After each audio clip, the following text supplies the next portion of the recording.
Être en couple, est-ce que c'est pour les faibles? Est-ce que les hommes forts restent seuls, ne se mettent pas en couple? Et est-ce que les faibles sont en couple? Donc on va répondre à cette question suite à un commentaire qu'il y a eu dans la dernière vidéo. Sous la dernière vidéo, vu que j'avais parlé un petit peu de couple, de voilà, comment tenir sa progression, ses routines lorsqu'on est en couple, parce que forcément, il y a des justes milieux à trouver. Donc le commentaire, je vais directement le lire. Donc c'est Defrau qui nous dit « Si tu as besoin d'une femme, c'est que tu es faible. Être en couple, c'est juste un enfumage économico-sexuel apparu à la fin des guerres. Un être humain normal n'a pas besoin de s'attacher des boulets aux pieds ou de dépendre de quelqu'un. » Donc dans cette vidéo, je vais premièrement répondre à ce commentaire point par point et le démonter entre guillemets. Et deuxièmement, on va parler de cette idée plus large qui est de critiquer le fait d'être en couple, les relations homme-femme, un petit peu le mouvement MGTOW, je ne sais pas si tu connais de nom, qui critique le fait de se mettre dans des relations. Je vais donner un peu mon avis là-dessus, ça risque de piquer un peu, mais bon voilà. Du coup, premièrement, le commentaire. Donc, premièrement, si tu as besoin d'une femme, c'est que tu es faible.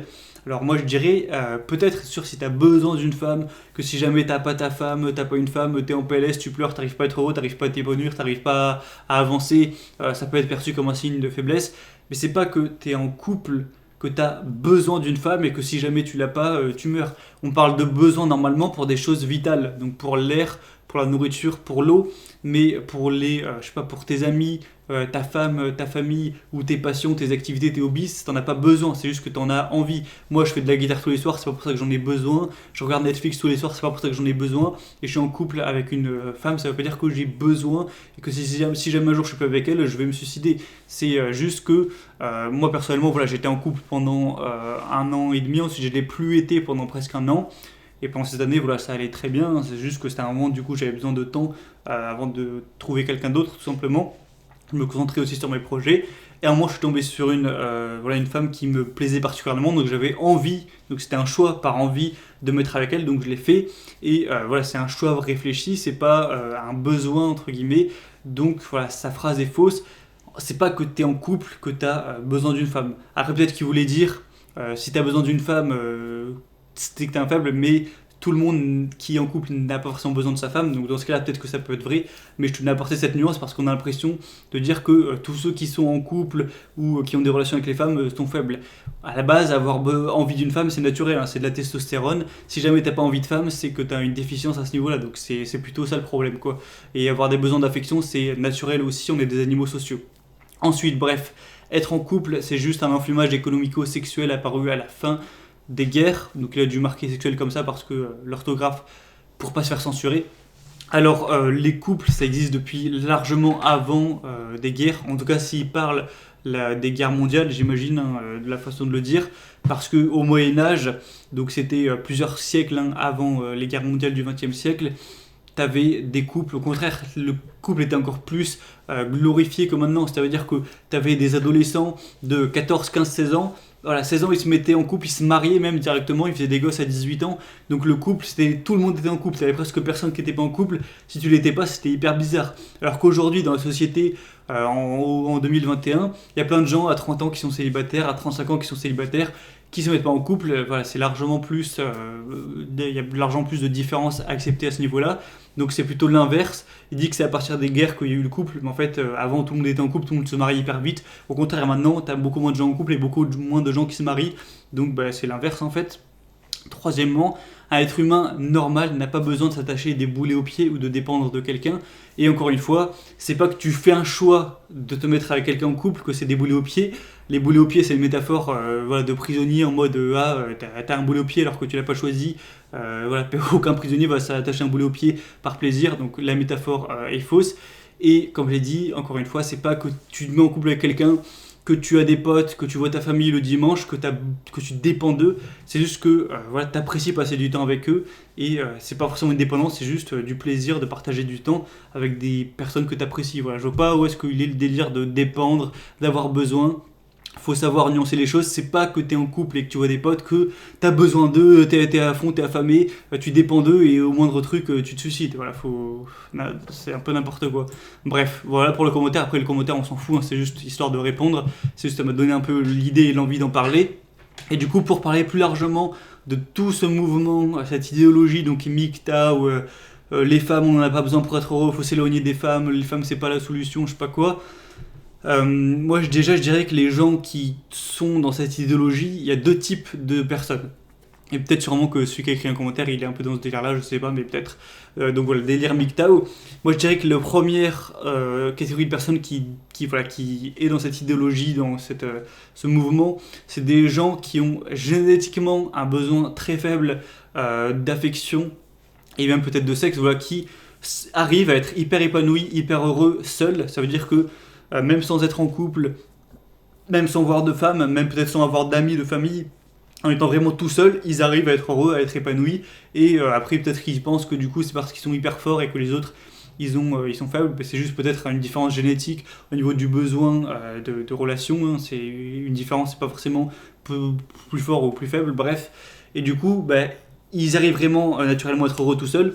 Tant mieux pour eux, j'ai envie de dire. Et du coup, voilà, ils sont dans cette idéologie. Mais je pense que ça, c'est vraiment une minorité de ces mouvements-là. Ou alors aussi, hein, je ne l'ai pas dit, mais ça pourrait aussi être des mecs qui ont subi un divorce, qui ont subi une rupture difficile, qui ont été un peu dégoûtés des femmes par leur expérience de vie, et du coup, qui sont également dans cette idéologie par le hasard de leur vie. Donc voilà, on va dire que ces deux catégories, voilà, c'est des gens qui ont soit pas besoin ou soit plus envie d'être avec des femmes. Mais je pense que la majorité de ces mouvements, c'est peut-être 90%, je vais dire un nombre au pif, mais pour moi c'est vraiment la majorité. Et ça va en faire rager certains, c'est sûr que je vais me prendre des pouces rouges à cause de ça. Mais voilà, je donne mon avis sincèrement, sans haine. Hein.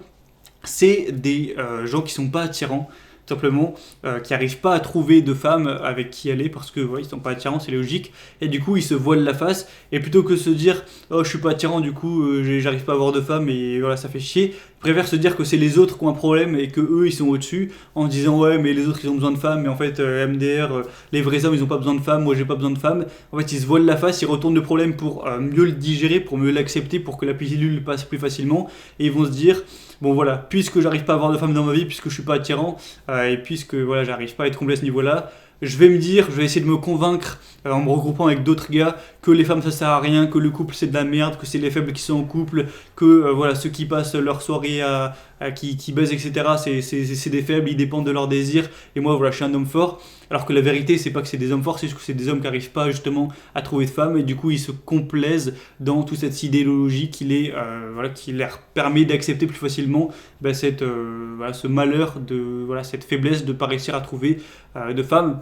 Après moi, à mon avis, tu prends un groupe de 1000 MGTO ou je sais pas quoi, MGTOW, t'as peut-être une petite catégorie genre 10-20% qui sont des hommes qui ont vraiment soit pas besoin ou soit plus envie d'être avec des femmes, qui sont des hommes normaux on va dire, et les 80% qui restent, c'est souvent des hommes qui vont être moches physiquement, donc ils vont avoir un visage laid ou alors autre chose qui les rend pas attirants, au niveau du QI, au niveau de la situation professionnelle, au niveau de la taille, j'en sais rien. Bref, qui ont des défauts vraiment qui fait qu'ils sont pas attirants, et du coup ils n'arrivent pas à trouver quelqu'un, et du coup ils se complaisent pour que ce soit plus supportable pour eux que les femmes c'est de la merde et que c'est pas ça qu'il faut et que les forts ils ont pas besoin de femmes.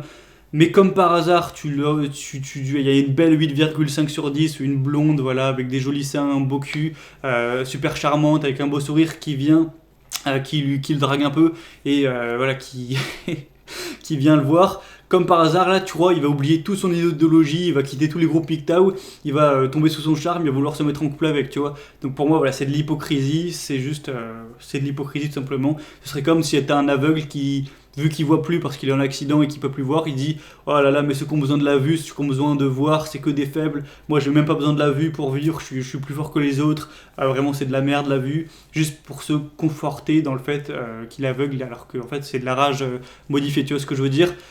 Du coup, pour l'auteur du commentaire, peut-être qu'il est dans la catégorie 1, peut-être dans la catégorie 2, voilà, peu importe. Hein. Bref, peut-être que voilà, on s'en fout. Et du coup, pour finir, je dirais que après, forcément, c'est vrai, il faut le dire quand même qu'il y a des gens qui sont en couple pour les mauvaises raisons. Par exemple, un mec qui est désespéré et qui, dès qu'il a la moindre fille qui va lui plaire dans son entourage, il va se mettre avec parce qu'il n'y a personne d'autre. Là, c'est pas forcément une bonne raison de se mettre en couple. Au final, il va se mettre avec quelqu'un alors que la personne ne lui correspond pas forcément. Donc, ça risque de partir en couille, d'être une relation peut-être toxique et du coup, de moins le rendre heureux que ce qu'il se l'aurait rendu heureux de ne pas se mettre avec. Donc, c'est un mauvais choix. Et du coup, forcément, là, peut-être qu'on peut parler plus de dépendance, de besoin. Et là, forcément, c'est peut-être négatif.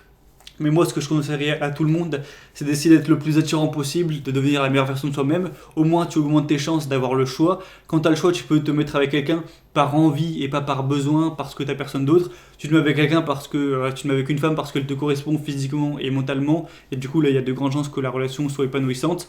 Et du coup, voilà, si aujourd'hui, tu as envie d'être comblé dans ta vie à ce niveau-là, plus tu seras attirant, plus tu auras un choix. Plus tu auras un choix, plus tu pourras choisir une personne qui te correspond. Et plus tu seras avec une personne qui te correspond, plus ça va se passer. Et c'est pas que tu seras en couple ou que tu seras faible. Moi, je dirais que les faibles, en théorie, c'est plus ceux qui n'arrivent pas, soit par capital génétique, soit par un manque de se bouger le cul, qui n'arrivent pas à trouver une femme qui leur plaît par infériorité, tout simplement. Voilà, c'est dur à dire, hein, parce que c'est la majorité, mais bon, bref. Moi, je te dis, quelle que soit ta génétique, travaille toujours sur toi au maximum. Si t'es plutôt au-dessus génétiquement, tant mieux pour toi. Si t'es plutôt en dessous génétiquement, tant pis pour toi. Mais quoi qu'il arrive, tu travailles à fond. Et plus tu travailleras à fond, plus tu auras une chance de trouver quelqu'un. Et abandonner sans même avoir vraiment essayé ça, je trouve que c'est dommage. Et moi, personnellement, je vois aucune promesse de bonheur à passer tout le restant de ses jours tout seul chez soi derrière un ordi, à pas avoir d'amis, pas avoir de femmes, à essayer de se convaincre que c'est ça, être un vrai homme et le vrai bonheur, que c'est être tout seul et tout. Moi, je dirais que les besoins sociaux, les besoins d'affection, c'est des besoins ancrés dans notre espèce, hyper importants parce qu'on est des êtres hyper sociaux. C'est grâce à nos côtés sociaux qu'on a construit la société et qu'on a pu évoluer. Hein. C'est pas grâce à notre force dantesque, parce qu'au final, on n'est pas tellement plus fort qu'un autre animal. C'est juste qu'on peut communiquer et du coup s'organiser. Bref, du coup, c'est tout pour cette vidéo. On se retrouve très prochainement pour une autre. Donc, si tu veux avoir plus de contenu de ma part, des conseils pour devenir la meilleure version de toi-même et que tu veux regrouper un groupe, pas de gens qui ragent des autres, qui ragent de voilà, faut pas se mettre en couple, tout ça. Moi je dis chacun fait ce qu'il veut. Si t'es heureux à être tout seul et avoir personne, eh bien fais-le, tant mieux si t'es heureux. Si t'es heureux à être en couple, fais-le, tant mieux si t'es heureux, etc. C'est bateau mais c'est vrai. Bref, si tu veux regrouper ce groupe, recevoir mes emails tous les dimanches matin à 7h, où j'essaie de t'apporter du positif, je t'envoie des emails écrits la veille, parfois des best-of, parfois des offres. En gros, c'est du contenu en plus de la chaîne YouTube, c'est parfaitement gratuit. Si tu veux recevoir ça tous les dimanches et que c'est pas encore fait, passe par le premier lien dans la description, tu rentres ton prénom, ton adresse email et tu recevras bien un email par semaine pour t'apporter des boosts, pour t'accompagner en fait dans ta transformation de toi, dans ton développement, dans l'avancée vers tes objectifs. Parce que moi, c'est ma philosophie de vie, j'y travaille tous les jours et je tiens à regrouper des gens un peu dans le même délire et je t'apporte du contenu à ce niveau-là. Bref, c'est tout. Si tu as une réponse à dire, n'hésite pas, les commentaires sont là pour ça. Forcément, ce sera un sujet à débat. Je dis pas que tout ce que je dis c'était la pure vérité, c'est mon point de vue, hein, c'est vraiment une discussion. On se retrouve prochainement, peut-être qu'on refera des vidéos pour parler un petit peu de tout ça. Je te dis à la prochaine et ciao.